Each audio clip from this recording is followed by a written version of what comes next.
fight for life and family at the United Nations would have been lost a long time ago, except for the coalition of pro-life and pro-family NGOs and various delegations, including Islamic delegations. It has been quite a remarkable coalition of NGOs and member states these last many years to stop the agenda of the left, at least in the documents, not in the way that they're, interpreted and enforced on the ground, but with regard to the documents themselves, we would have been lost a long time ago without our Muslim brothers and sisters on various delegations. So it is yours. Thank you, Mr. Chair. Honorable ministers, representatives of member states, members of parliament,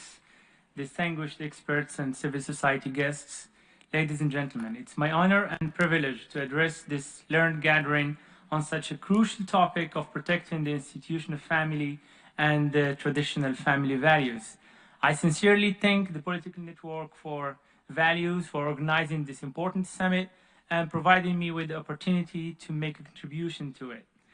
Theme of Article 16 of the Universal Declaration of Human Rights is of a very high significance, as it concerns the well-being of and survival of all societies across the world through strengthening the institution of family. Excellencies, ladies and gentlemen, it is a well-known fact that the road to any prosperous and resilient society passes through the institution of family. UDHR Article 16 stipulates that family is the natural and fundamental unit of every society, where it plays a key role in providing a conducive environment for harmonious development of its members. A number of other internationally agreed documents also reaffirm the vital importance of family in society and acknowledge its key role in fostering social cohesion, integration, and harmonious development to building resilient and peaceful societies. Most importantly, strong families based on husband-wife marriage is among the major social institutions that dispense enormous social goods for the benefit of society as a whole and for its individual members as well. It serves as a fundamental institution for transmitting moral strength, traditions, and values to future generations that sustain our civilizations. Family is the most powerful, the most effective, and by far the most efficient economic system for building competence and character, thus good and responsible citizens. Therefore, it is right to say that family is not only the fundamental unit of society, but also the fundamental agent for sustainable, social, economic, and cultural development of all human societies. Excellencies, ladies and gentlemen, despite these facts about the importance of family from a purely human rights perspective,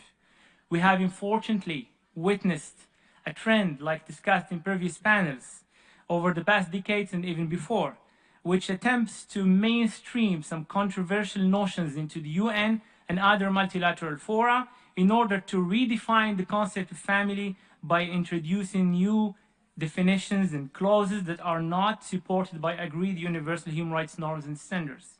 These attempts, which find support in controversial gender ideologies that are basically seeking to alter the core values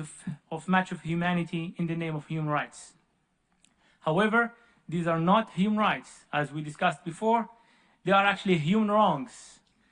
And our role as a global community that strongly believes in universal human rights is to show the difference between the two and protect human rights from human wrongs. Excellencies, ladies and gentlemen, as a multicultural global community, we must remain seized by the issue of family from a human rights perspective and continue to dedicate all possible efforts and joint initiatives to raising awareness about the critical role and importance of a healthy family in realizing the enjoyment of human rights, including strengthening and empowering the institution of marriage as the basis for establishing the family. Unfortunately, with the adoption of the UN Human Rights Council resolution on sexual orientation and the creation of a mandate that promotes gender ideologies in the context of family, the sacred institutions of marriage and family are actually under assault within the United Nations. which is supposed to safeguard the fundamentals of universal human rights that we all share. The inclusion of this agenda on the human rights framework has had one of the most divisive and polarizing impacts on the functioning and the efficiency of the Human Rights Council. The imposition of such controversial concepts in utter disregard to the socio-cultural and religious sensitivities of a large number of UN members is contrary to the UN principles and norms, as it amounts to imposing one set of values and cultural norms on a major segment of the world population which does not subscribe to. Accordingly, we all need to counter the growing attempt to challenge the millennium-old concept of family, an attempt that is neither subject of international human rights law nor a universally recognized norm. Particularly, there is a need to mobilize all efforts to present at the theoretical, legal, and cultural levels the coherent and robust concept of family and marriage based on UDHR and other agreed international human rights norms and standards, and particularly to reinforce the universally accepted language on family affairs at the UN and all other international fora. In this context, the Universal Declaration of Human Rights mentions race, religion, and sex in the context of discrimination. This language must be protected against the inclusion of other fluid concepts of gender and so on to legitimize the discussion of such controversial elements under the false prejudice of discrimination. Ladies and gentlemen,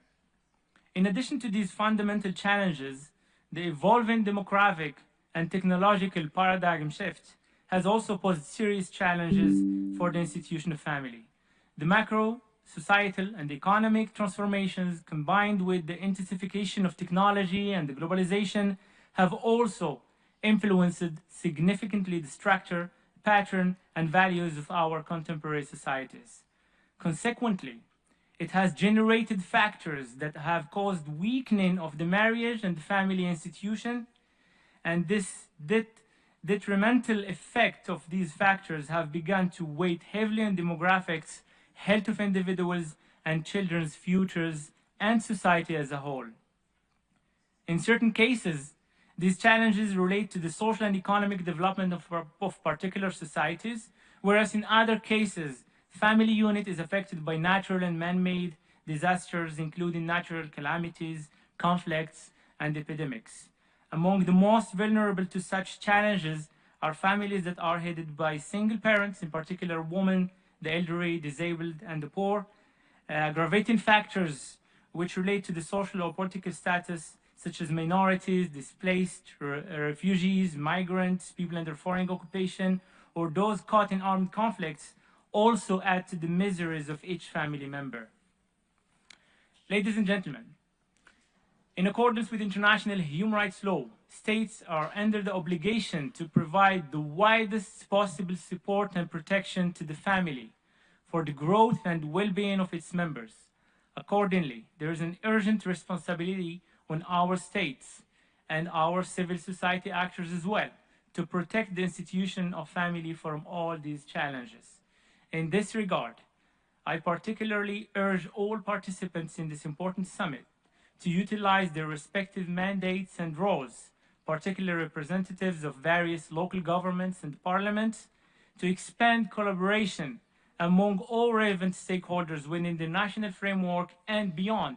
to enhance national and international capacities in the field of protecting the institution of family against these challenges, including through raising awareness, providing trainings, and jurisprudence guidance to empower pro-family stakeholders across the world to address how to address the various policy issues which undermine the well-being of children and family, including the so-called comprehensive sexual education, sexual and reproductive health and rights, and so on.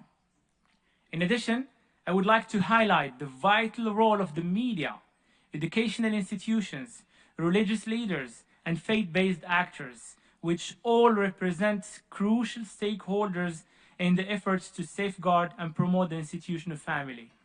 Accordingly, I urge all participants to engage with these actors in their respective national contexts to develop strong and proactive media strategies to counter the normalization of CSE and CRHR at the national level, with the special focus on the younger generation, media and entertainment professionals, in order to create an attractive knowledge base for substantive engagement with local communities and families to influence thinking and behavior change to build healthy families with the overall of nurturing strong, healthy, and resilient societies worldwide. I thank you very much for your attention.